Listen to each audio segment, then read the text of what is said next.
Good morning, student. Last time we learned about the life history of સરગાસમ. લાસ્ટમાં આપણે સરગાસમની life history વિશે આપણે ભણ્યું હતું અને એ પૂરું કર્યું હતું સરગાસમ. હવે આજે બીજી આલ્ગી ચાલુ કરવાની છે. તો બીજી આલ્ગીનું નામ છે લાઈફ હિસ્ટોરી ઓફ સરગાસમ. પેલી સ્પાયરોગાયરા હતી. સ્પાયરોગાયરા આપણે સ્પાયરોગાયરા વિશે ભણી લીધું. હવે આજે આપણે જોવાનું છે સરગાસમ. તો સૌથી પહેલાં ક્લાસિફિકેશન એનું division Phaeophyceae, class Cyclosporeae, order Fucales, family Sargassaceae અને જીનસ સરગાસમ. તો આ રીતનું એનું ક્લાસિફિકેશન છે. Division Phaeophyceae, class Cyclosporeae, order Fucales, family Sargassaceae અને જીનસ સરગાસમ. શરૂઆતનું ઇન્ટ્રોડક્શન. તો ઇન્ટ્રોડક્શનમાં there are about 150 species in the genus, એટલે કે 150 સરગાસમની 150 સ્પીસીસ ટોટલ આવેલી છે.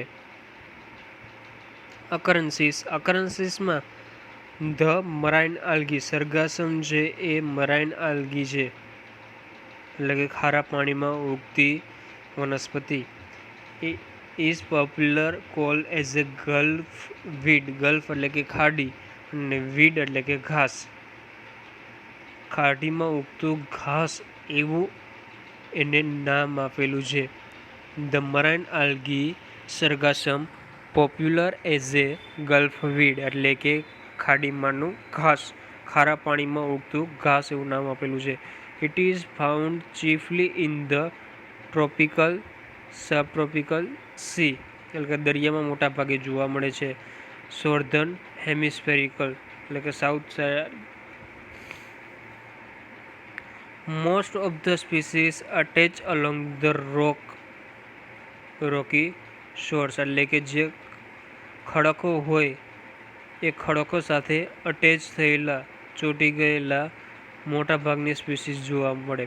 There are especially abundant in the warmer sea, એટલે કે થોડુંક ગરમ પાણી ધરાવતો જે દરિયો હોય એમાં મોટા ભાગે જોવા મળે.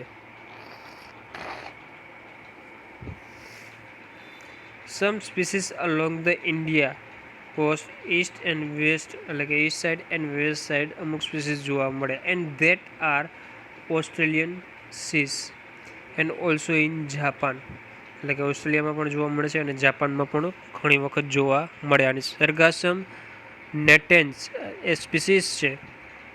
સરગાસમ ફ્લુએટન્સ, બંને સ્પીસીસના નામ છે સરગાસમ નેટેન્સ અને Sargassum fluitans. Are abundantly found in Atlantic ocean, આ બંને સ્પીસીસ એટલાન્ટિક મહાસાગરમાં જોવા મળે છે. Around the gulf of Mexico, મેક્સિકોની ખાડીમાં આ બંને સ્પીસીસ વધારે પ્રમાણમાં જોવા મળે છે. Has this part of Atlantic ocean called Sargasso sea, મેક્સિકોની આ ખાડીને એટલા માટે તેને બીજું નામ આપેલું છે. સરગાસમ વધારે જોવા મળે છે એટલે સરગાસો સી, એટલે કે જ્યાં સરગાસમ વધારે મળે એવો દરિયો. ઇટ ઇઝ લાઈ of African cost between 20 to 35 northern latitude. In India, the genus is represented by 16 species, એટલે કે ઇન્ડિયામાં 16 સ્પીસીસ ફાઉન્ડ થયેલી છે. Occur along the western and southern coast. Some common species of Sargassum are Sargassum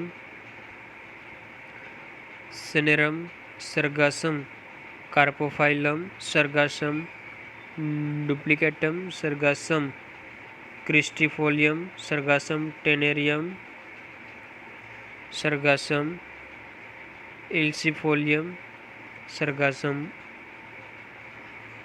polygophilum, Sargassum viti, Sargassum myrositum. આ બધી species છે એ બધી species ઇન્ડિયામાં ફાઉન્ડ થયેલી જોવા મળે છે અને જે ઇન્ડિયામાં ગ્રો થાય છે, પણ ઇન્ડિયામાં દરિયાકાંઠે દરિયામાં એ રીતના પથ્થર સાથે અટેચ થયેલી આ 16 જેટલી સ્પીસીસ છે ઇન્ડિયામાં મળી આવે છે.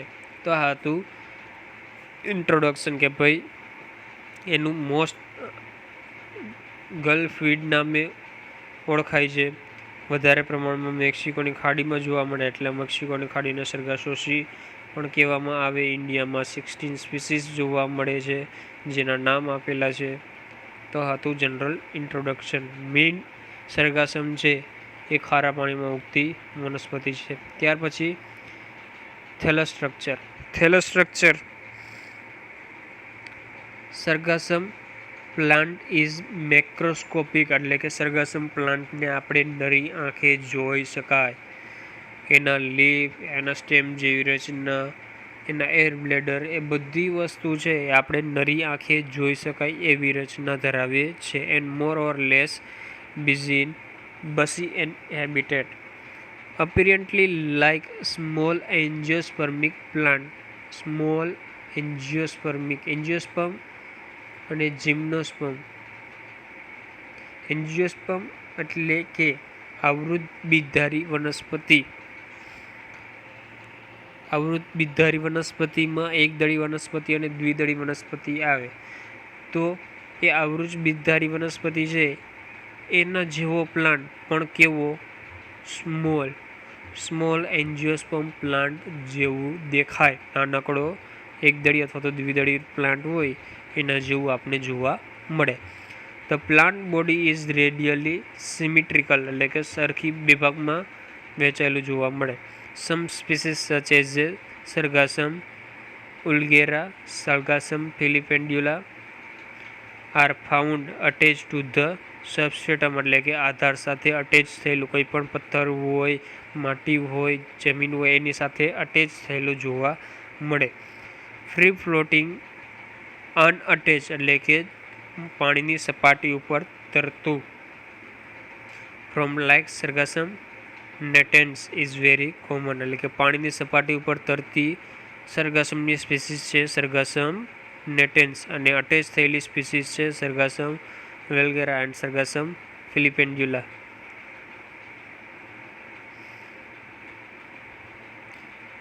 ત્યાર પછી થેલસ સ્ટ્રક્ચરના બે ભાગ પડશે, એક એક્સટર્નલ સ્ટ્રક્ચર અને એક ઇન્ટરનલ સ્ટ્રક્ચર. એક્સટર્નલ સ્ટ્રક્ચર એટલે કે બહારથી પ્લાન્ટ કેવો દેખાય એ, અને ઇન્ટરનલ સ્ટ્રક્ચર એટલે કે એનું લીફ છે, એનું સ્ટેમ છે, એર બ્લેડર છે, તો એ બધાના સેક્શન લઈને માઇક્રોસ્કોપમાં કેવું દેખાય એ.